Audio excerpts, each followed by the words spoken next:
रहीम dear students, मैं उम्मीद करता हूँ कि आप सब लोग खैरियत से होंगे।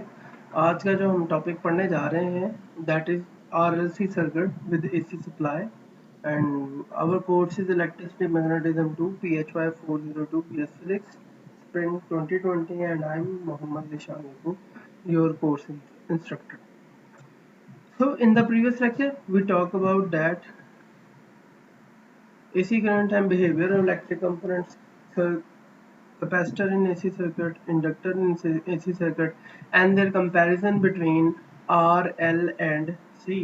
Basically, the individual behavior of R, L, and C.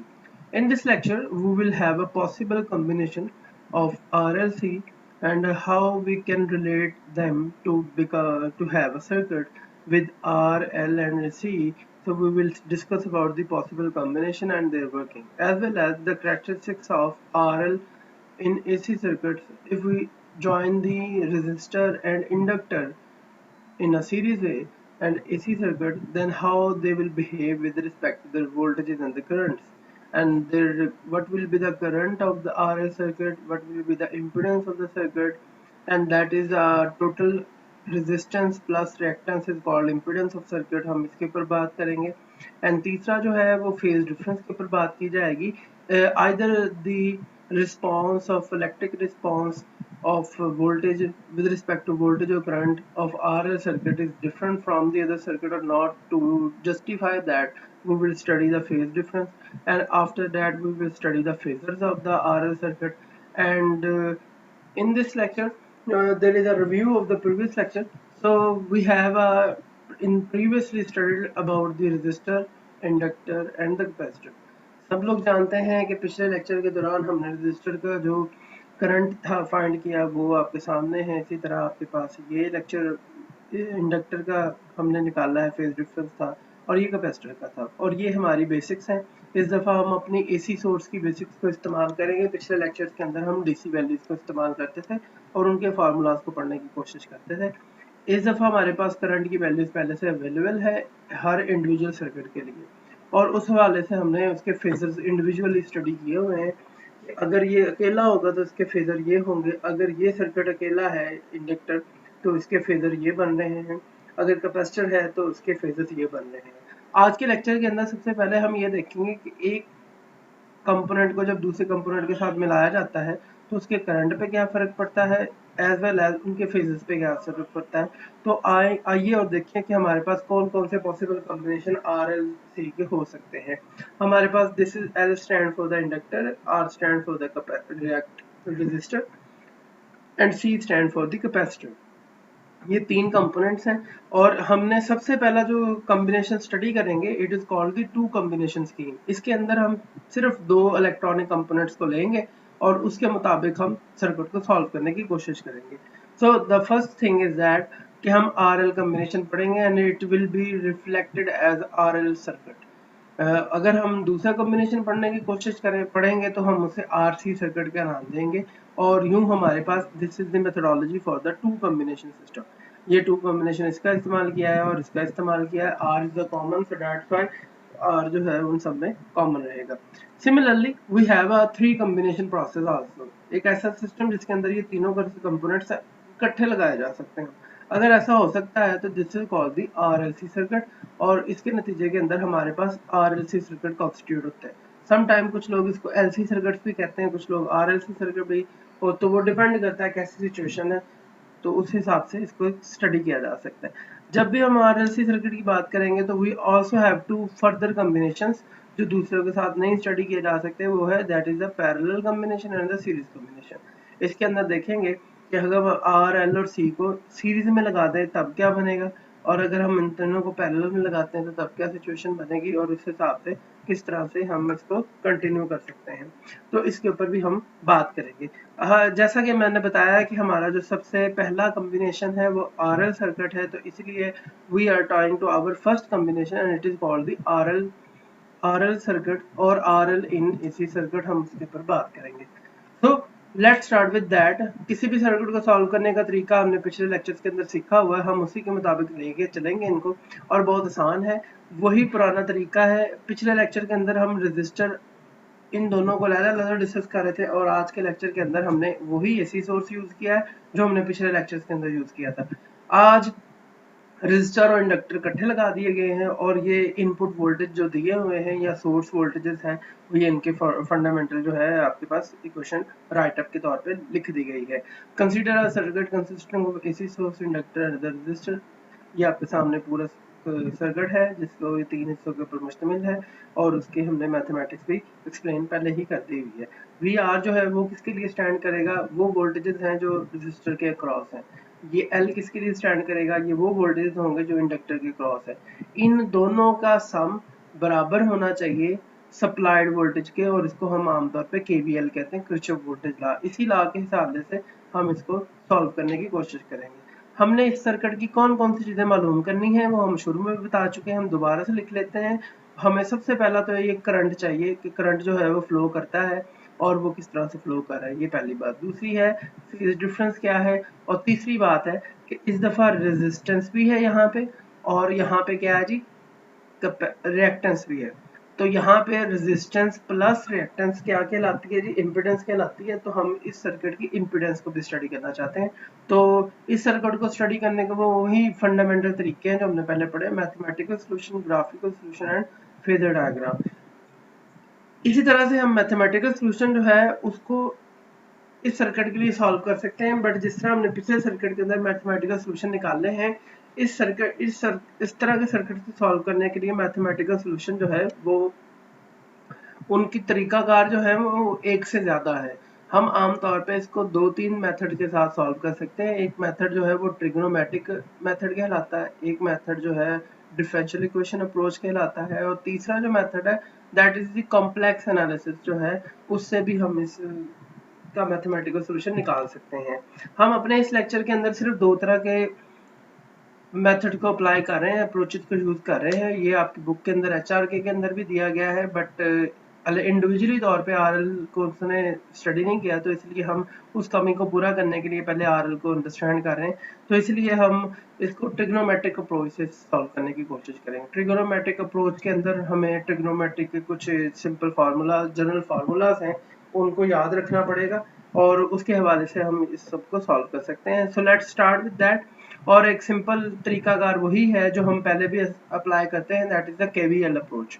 According to the Kirchhoff voltage law, it's very simple that कि जो हमारे सप्लाइड वोल्टेज है वो कंज्यूम्ड वोल्टेज के बराबर होना चाहिए। तो हमने वी सप्लाइड वोल्टेज है और V R plus V L consumed voltage है, तो ये इक्वेशन नंबर 1 कॉन्स्टिट्यूट हो जाती है अकॉर्डिंग टू द केवीएल किसी भी क्लोज सर्किट के लिए।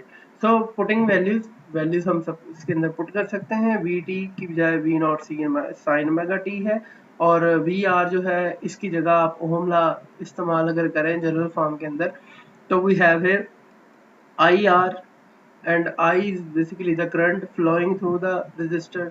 इंडक्टर का करंट अपना होगा, so we have here V not sine omega T plus I T R plus I T XL.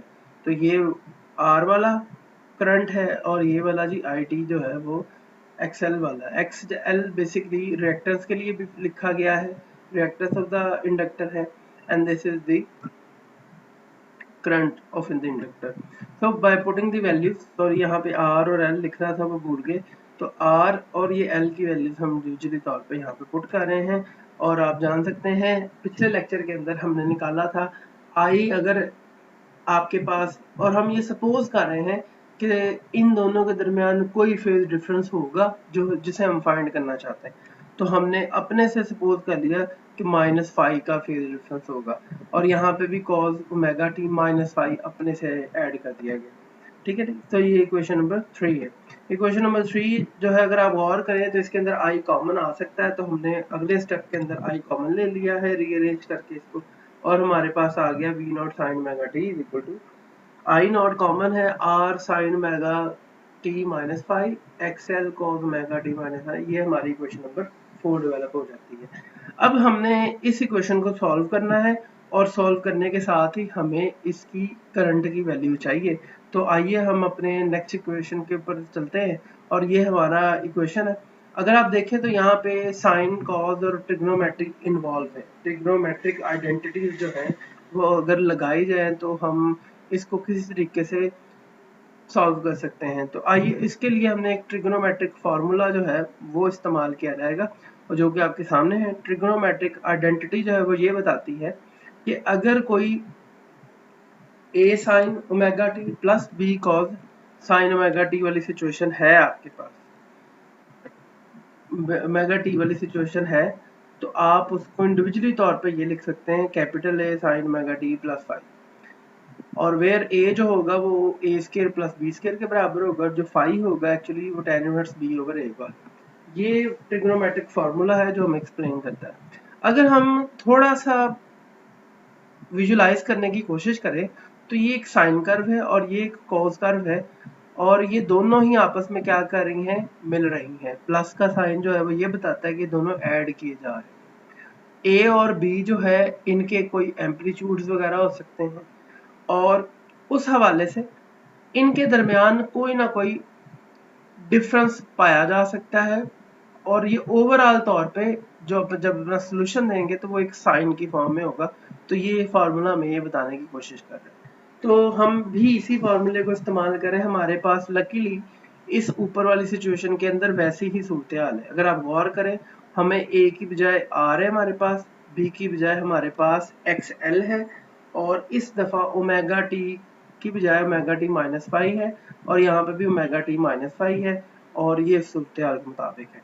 हमने क्या किया कि इसके अंदर हमने r को a सपोज किया हुआ है जी, और b को xl सपोज किया हुआ है, और उस हवाले से हम इस इक्वेशन को सॉल्व कर सकते हैं, इक्वेशन नंबर 4 को, ये नीचे दी हुई आइडेंटिटी के मुताबिक। ठीक है, अगर कोई स्टूडेंट ये चाहे कि ये आइडेंटिटी वाकई ही इस तरह लिखी जा सकती है कि नहीं लिखी जा सकती, तो उसके लिए हमने सोल्यूशन लिखा हुआ है।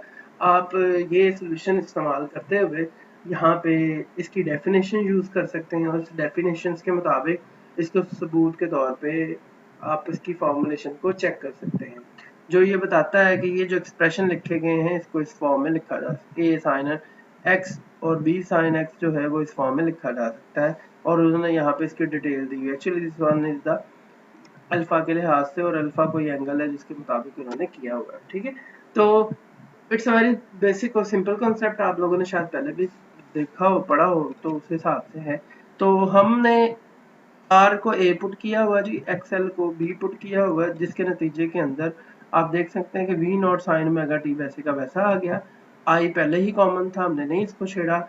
इस सब को एक कांस्टेंट के तौर पे लेके आगे a के फॉर्म में, तो this is our a which is equal to a की बजाय स्केयर की बजाय r स्केयर प्लस b की बजाय xl स्केयर आ गया, और इस सारे की जगह साइन ओमेगा टी प्लस 5 आ रहा था, तो इसके अंदर पहले ही माइनस 5 है, तो माइनस 5 और प्लस 5 कट गए, तो we only left with the sine omega T आ गया। So this is our equation number 5। इस इक्वेशन नंबर 5 को अगर आप देखें तो राइट हैंड साइड और left hand side sign omega T है वो कट जाएगा, और आपको सिर्फ पीक वैल्यूज मिल जाएंगी। तो हमने इस इक्वेशन से ये इक्वेशन कंस्ट्रक्ट कर ली। इसको कंस्ट्रक्ट करने के बाद हम फर्दर रीअरेंज और सिंप्लीफाई करते हैं, and we get only a simple equation v naught is equal to i naught r square plus xl। ये वो वैल्यूज हैं जो आपको पीक वैल्यूज बता रहे हैं। ये अब इंस्टेंटेनियस वैल्यू नहीं बता रहे, बिकॉज टाइम डिपेंडेंसी क्या है जी इस इक्वेशन में खत्म हो चुकी हुई है। So v naught is equal to i naught r square plus xl, this is our equation number 6। अगर आप गौर करें तो v इज इक्वल टू आमतौर पे होता है IR, ये करंट है, ये वोल्टेजेस हैं, और ये एक टोटल ऑपोजिशन है। अगर आप गौर करें तो इस दफा सिर्फ ऑपोजिशन के अंदर R नहीं है बल्कि XL भी इन्वॉल्व है, तो इसको हम आमतौर पे कहते हैं this is called the total opposition, इसको हम इम्पिडेंस का नाम देते हैं। अगर हम इसको रीअरेंज करें तो हमारा लिखा जा सकता है I naught is equal to V naught over R square plus XL के फॉर्म में भी लिखा जा सकता है, and this form is particularly total opposition is called Z। Z stand for the impedance, और हम इसको impedance की फॉर्म में लिखते हैं। इसका यूनिट भी ओहम ही होता है as per the different units of that, तो उस हिसाब से ये इम्पिडेंस निकाली जा सकती है। इम्पिडेंस निकालने, करंट भी निकाल लिया हमने, इम्पिडेंस भी निकाल लिया। Our the next main task was the phase. आपने फेज कैसे निकालना है, फेज का ये फॉर्मूला गिवन है, phi is equal to tan inverse b over a। तो b हमने रखा था जी xl को, और a किसको रखा था जी r को, So we have simple formula. If we have b over a, b is xl, a is equal to r, so phi phase जो है वो हमारे पास आ जाएगा tan inverse xl over r. This is our the phase. तो इस तरह के बहुत सारे न्यूमेरिकल हैं जिसके अंदर आपको वैल्यूज दी जाती हैं एक्सेल की, आर की, और बताया जाता है या पूछा जाता है कि बताएं इसका फेज डिफरेंस कितना होगा इस सर्किट के अंदर करंट का, वो आप बता सकते हैं. इसी तरह से ये बताया जा सकता है इस सर्किट की इम्पीडेंस बताएं, अगर एक्सेल ये हो, आर ये हो, तो आप इन सारी वैल्यूज के अंदर वैल्यूज पुट कर सके फॉर्मूलाज के अंदर, तो वो निकाल सकते हैं. तो ये जो मेथड है इस तरह से सोल्यूशन निकालने का, it is called the trigonometric equation और या ट्रिग्नोमेट्रिक अप्रोच, बिकॉज इसके अंदर ट्रिग्नोमेट्रिक आइडेंटिटी इस्तेमाल होती है, तो इसलिए हम इसको ट्रिग्नोमेट्रिक अप्रोच कहा जाता है. हमारा जो एक सेकंड मेथड है that is called the differential equation approach, और उसके अंदर हम डिफरेंशियल इक्वेशंस को सॉल्व करते हैं. ये सेम वही सर्किट है, वही डिस्क्रिप्शन है. Consider a circuit consisting of an AC source, inductor and the resistor. हमने वही रेजिस्टर है हमारे पास, वही इंडक्टर है और वही एसी सोर्स लिया हुआ है, और इस दफा एसी सोर्स की वैल्यू सेम वही पुरानी वाली चल रही है. सिर्फ एक चीज हम एक्स्ट्रा लेके आ रहे हैं कि VL is equal to L D I over D T, जो हमने पिछले फॉर्मूले पिछले लेक्चर के अंदर डिस्कस किया था. ये उसका फार्मूला हमने वहां से उठाया है, और वी आर जो है वो आई आर ही होता है, आप सबको पता है. तो डिफरेंशियल इक्वेशन अप्रोच इस्तेमाल कर रहे हैं. डिफरेंशियल इक्वेशन अप्रोच के अंदर वही तरीकाकार जो होगा, supplied voltage is equal to consumed voltage, KVL लगेगा और इसके बराबर आ जाएगा. After that putting values we will get that I R plus L D I over D T is equal to V not sine omega T. V R की जगह I R लिख दिया, वी एल की जगह D L D I over D T लिख दिया, V not sine omega T लिख दिया, और उसके मुताबिक क्वेश्चन नंबर 2 डेवलप कर लीजिए. क्वेश्चन नंबर 2 के बाद अगर आप देखें तो ये कांस्टेंट है, एल भी कांस्टेंट है, वी नॉट भी कांस्टेंट है. तो ये एक फर्स्ट ऑर्डर डेरिवेटिव है. क्योंकि हम डिफरेंशियल इक्वेशन की बात करें तो ये एक single first order differential equation है, बट ये जीरो के बराबर नहीं है, तो ये नॉन होमोजेनियस डिफरेंशियल इक्वेशन है. तो इसका तरीकाकार बहुत आसान होगा. हम D I over D T को आई प्राइम यूज कर रहे हैं, सो इक्वेशन जो है वो बिकम्स हो जाएगी हमारे पास I T R plus L, और इस सारे फैक्टर की जगह I prime is equal to V not sine omega T आ जाएगा. इस हमें सिर्फ और सिर्फ स्टैंडर्ड फॉर्म के अंदर कन्वर्ट करना है इसको, तो हम क्या करेंगे, हमने इसको कांस्टेंट को रीअरेंज करने की कोशिश करनी है. हम रीअरेंज करेंगे इक्वेशन को, तो एल जो है यहाँ से डिवाइड होकर यहाँ पे आ जाएगा और यहाँ पे चला जाएगा. तो आपने क्या करना है, इक्वेशन की सारी साइडों को एल से डिवाइड कर देना है. जैसे ही आप एल से डिवाइड करें आर ओवर एल हो जाएगा जी, वी नॉट ओवर एल हो जाएगा, और यहाँ पे आई नॉट अकेला आ जाएगा, I prime. So we have here I prime plus r over l, I is a function of t, so v naught over l sin omega t. This becomes equation number 4. अगर आप इस equation number को गौर से देखें तो ये equation जो है आपकी differential equation, first order differential equation बन जाती है, नॉन होमोजेनियस, और ये इस फॉर्म के साथ रिलेट कर रही है जो आप लोगों ने अपनी डिफरेंशियल इक्वेशंस की क्लास में कभी पढ़ा हो. तो y प्राइम आई प्राइम की जगह है, और y की जगह i है इस दफा, और ये q ऑफ x की जगह v नॉट साइन ये वाला फैक्टर है, और r ओवर l क्या है जी, p ऑफ x है. अगर आप इस डिफरेंशियल इक्वेशन को सॉल्व करें तो आपके पास जो सोल्यूशन आता है करंट का, it becomes I T is equal to V naught R square plus omega square L square sine omega T minus 5 के इक्वल आ जाता है. अगर कोई स्टूडेंट इसकी, अव्वल तो ये आप सब लोगों ने खुद करनी है इसकी डेरिवेशन, फिर भी मैंने सपोर्टिंग मटेरियल के तौर पे इसका सोल्यूशन जो है आपके पोर्टल पे अपलोड कर दिया हुआ है. आप वहां से भी इसको स्टडी कर सकते हैं और वहां से भी इसको देख सकते हैं. किसी को कोई कंफ्यूजन हो तो वो लाजमी पूछ सकते हैं. हिंट्स के तौर पे मैं आपको बता देता हूँ, किसी भी इस तरह की क्वेश्चन को सॉल्व करने का जो हिंट्स होते थे वो ये थे, आप लोग इंटीग्रेशन सबसे पहले फैक्टर तलाश करते थे, उससे मल्टीप्लाई कर देते थे, फिर उसको सारी इक्वेशन को इंटीग्रेट करते थे, फिर सोल्यूशन आ जाता था. इसी तरह से इसके हिंट भी ऐसे ही हैं. आपने इंटीग्रेशन फैक्टर को कंप्यूट कर लेना है. इंटीग्रेशन फैक्टर जो इसका निकलेगा r ओवर l dt, आप वो इंटीग्रेशन फैक्टर बन जाएगा एक्सपोनेंट rt ओवर l. आपने इस इंटीग्रेशन फैक्टर के साथ इक्वेशन नंबर 4 को जो है दोनों साइडों से मल्टीप्लाई कर देना. मल्टीप्लाई करने के बाद इंटीग्रेट करना है और सिंप्लीफाई कर देना है, और आपका ये सोल्यूशन आ जाएगा. फिर भी किसी को समझ ना लगे तो मैंने सपोर्टिंग मटेरियल के तौर पे चीज़ें सारी अपलोड कर दी हैं, तो आप अपने पोर्टल से इसको डाउनलोड करके स्टडी कर सकते हैं। फिर भी कोई इशू हो तो लाजमी पूछिएगा। तो ये डिफरेंशियल मेथड से हमने करंट की वैल्यू को निकाल लिया, और उस लिहाज से हमारे पास ये करंट की जो वैल्यू है उसके अंदर वही कॉमन चीज़ें हैं सिवाय sign omega T minus five की। अगर ये भी ज़ीरो कर दी जाए या मैक्सिमम ली जाए तो ये वैल्यू सेम वैसी की वैसी कन्वर्ज हो जाती है। हमारा जो अगला मेथड है वो है ग्राफिकल सोल्यूशन। अगर हम इन्हीं इक्वेशन को प्लॉट करने की कोशिश करते हैं तो we will have this black form is basically the voltage across them and IM is stand for the current flowing through the circuit। तो आप देख सकते हैं इस और इसके दरमियान एक फेज डिफरेंस पाया जा रहा है, क्योंकि इसके अंदर इंडक्टर था और इंडक्टर के अंदर वोल्टेज लीड करते हैं, जबकि रेजिस्टर के अंदर ना करंट लीड करता है ना वोल्टेज। तो डोमिनेटिंग बिहेवियर हमारे पास इंडक्टर का होगा, तो इसीलिए हमारे जो वोल्टेज है वो करंट की निस्बत क्या करते हुए नजर आ रहे हैं, आपको लीड करते हुए नजर आ रहे हैं। तो इसीलिए वोल्टेज जो है वो leads the current by phi in phase. This shows that instantaneous current, इसको हम यूं भी कह सकते हैं कि जो हमारा इंस्टेंटेनियस करंट है इन आरएल सर्किट लैग्स करता है and the volt by the voltage of phase angle phi के तौर पे। ठीक है जी। तो ये हमारा ग्राफिकल सोल्यूशन आ गया। तो अब हमारा फेजर सोल्यूशन हम निकालना चाहते हैं कि अगर हम इसको फेजर डायग्राम के जरिए से बनाना हो तो फिर कैसे बनाई जा सकती है। फेजर डायग्राम आप सब जानते हैं कि रेजिस्टर होता तो उसके लिए फेजर डायग्राम ये वाली थी, और अगर इंडक्टर होता तो उसके लिए फेजर डायग्राम ये है। अब फोकस करने वाली बात यह है कि हमने अपने सर्किट के अंदर अब दोनों एलिमेंट्स या कंपोनेंट्स को अटैच किया हुआ। अगर हमने दोनों को अटैच किया हुआ तो कॉमन सेंस ये हमें कहती है कि इन दोनों के जो फेजर्स हैं वो भी क्या होने चाहिए, एक दूसरे पे ओवरलैप करने चाहिए। तो हमने हमने सिंपल कॉन्सेप्ट को इस्तेमाल किया है। अगर आप इसको उठा के इसके ऊपर ओवरलैप करवाएंगे तो कोई शक्ल यूं बनती है कि करंट जो है वो एक्स एक्सिस पे रहेगा और जो वोल्टेज है वो क्या होने चाहिए, वाई एक्सिस पे।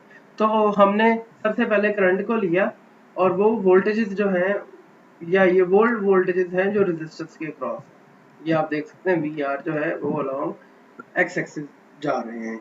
इसी तरह हमने एक वोल्टेज ले लिए VL के जो लीड कर रहे हैं। इनको अगर आप ओवरलैप करवाएं दोनों शक्लों को तो दोनों फिगर्स को तो आप देख सकते हैं VR है और एक VL है। ये दोनों आपस के अंदर एक you can say vector representation बना रहे हैं, और इन दोनों के दरमियान जो ओवरऑल डिफरेंस है वो 90 डिग्री का है। But we want a resultant circuit है। जैसा कि हमने इन दोनों कंपोनेंट्स को अब इकट्ठा लगाया हुआ है तो इसका मतलब हम इनका रिजल्टेंट निकालना चाहते हैं, रिजल्टेंट रिस्पांस निकालना चाहते हैं। तो ये जो रिजल्टेंट रिस्पांस है वो इसलिए निकाला जा सकता है ऐसे ही जैसे आप एक दफा दो वेक्टर्स का रिजल्टेंट निकालते थे। तो हमने क्या किया, ये वेक्टर्स जो फेजर्स हैं एज अ वेक्टर ट्रीट किए जा रहे हैं। तो आपके पास ये जो अगर वेक्टर इस साइड पे आ जाएगा तो ये पहला वेक्टर उसका हेड और ये दूसरे वेक्टर की टेल हो जाएगी, तो आप इजीली एक रिजल्टेंट ड्रॉ कर सकते हैं। तो हम हेड टू टेल रूल के जरिए से इन दोनों का रिजल्टेंट इफेक्ट स्टडी कर सकते हैं। तो हमने क्या किया, वेक्टर को ट्रांसलेट कर लिया। इस फेजर को उठा के हम अगर इधर ले जाएं तो कोई फर्क नहीं पड़ता according to the vector analysis rules. तो हमने क्या किया, इसको ट्रांसफॉर्म कर दिया और ये VL इधर लिख दिया। अब पहले वेक्टर का हेड है और दूसरे वेक्टर की टेल है और ये एक हेड टू टेल रूल लगाया जा सकता है। तो आप इधर से एक रिजल्टेंट वेक्टर ड्रॉ कर सकते हैं जो पहले की टेल से स्टार्ट हो और दूसरे की हेड तक एंड होता। So we have a resultant here. This resultant is basically have a angle between them and this angle is known as actually the phase, और इसको हम phase का नाम देते हैं। आप अब इस एंगल को तो आपने फाइंड कर लिया and you also have a right angle triangle. तो आपको इस वाली साइड की वैल्यू नहीं पता तो वो कैसे निकाली जा सकती है, तो वेरी सिंपल मेथड, और वो है जी आपके पास VL एंड RL। तो पैथागोरियस थ्योरम लगाया जा सकता है। पैथागोरियस थ्योरम लगाने से आपको पता चलेगा कि ये जो साइड है VIG के फॉर्म में बनाई जा सकती है, जिसे हम वोल्टेज ट्रायंगल का नाम देते हैं। और ये VL² plus VR² under root की फॉर्म में लिखा जा सकता है, और जिसको आप फर्दर डिवाइड करके किसकी फॉर्म में लेके आ सकते हैं, you will just have a simple impedance is equal to R² plus XL²।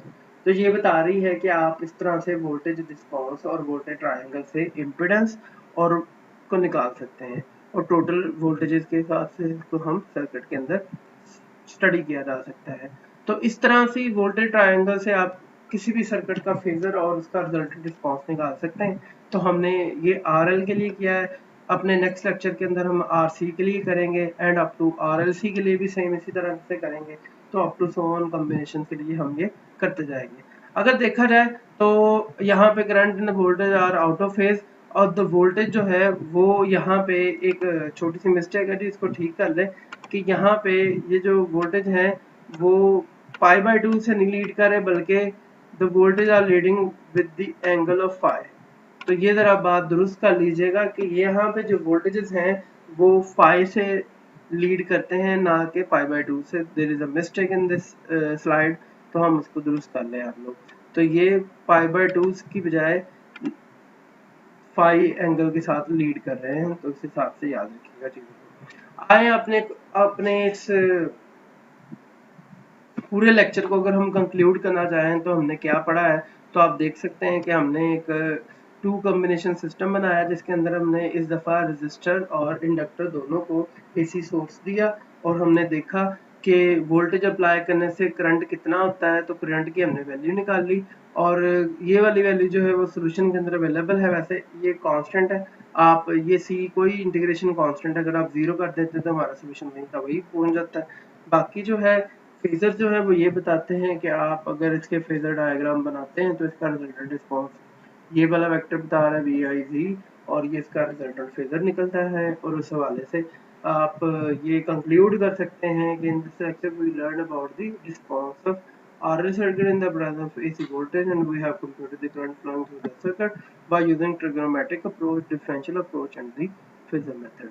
इस लेक्चर के अंदर आपको किसी किस्म का कोई प्रॉब्लम हो, कोई मसला हो तो लाजमी पूछिएगा। सोल्यूशन के हवाले से मैंने आपको सपोर्टिंग मटेरियल जो है वो आपके पोर्टल पे अपलोड कर दूंगा, आप वहां से देख लीजिएगा।